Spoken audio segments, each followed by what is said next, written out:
80 tahun kemerdekaan Indonesia, tepatnya 17 Agustus 1945, 17 Agustus 2025, ini menjadi momentum yang sangat bukan hanya bersejarah tetapi juga sangat penting untuk keberlanjutan Indonesia ke depan.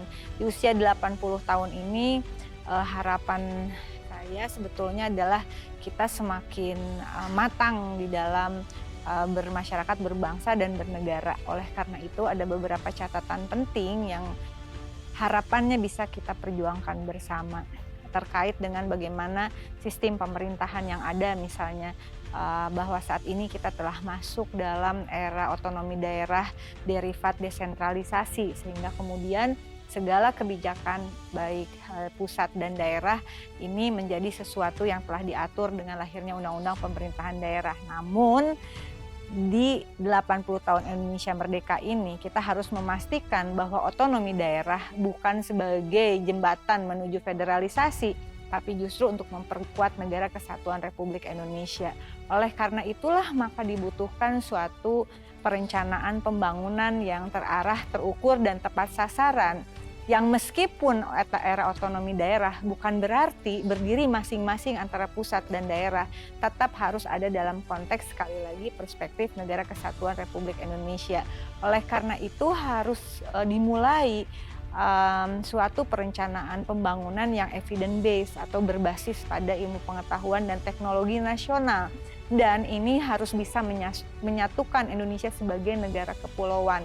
Oleh karena itu penting kiranya juga dari hasil riset itu memunculkan suatu data yang benar-benar akurat, sehingga kebijakan pembangunan tidak berbasis pada asumsi tetapi berbasis pada riset yang menghasilkan data, dan datanya harus mencerminkan kondisi real, kebutuhan real, dan potensi real Indonesia, khususnya desa sebagai garda terdepan dari tata pemerintahan dan ruang hidup, arena hidup dan kehidupan bagi mayoritas rakyat Indonesia.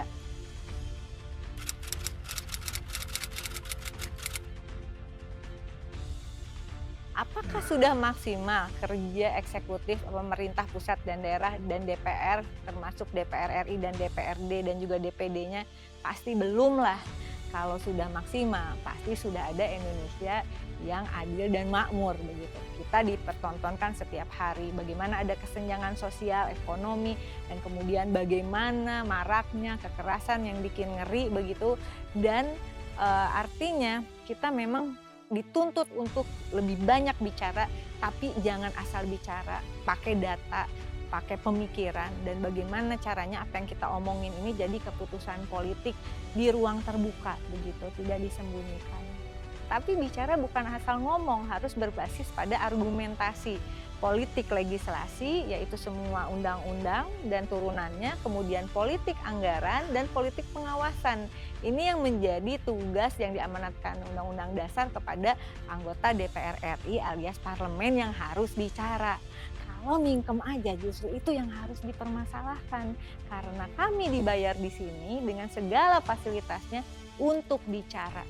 Bicara untuk bisa membuat keputusan menjadi lebih baik.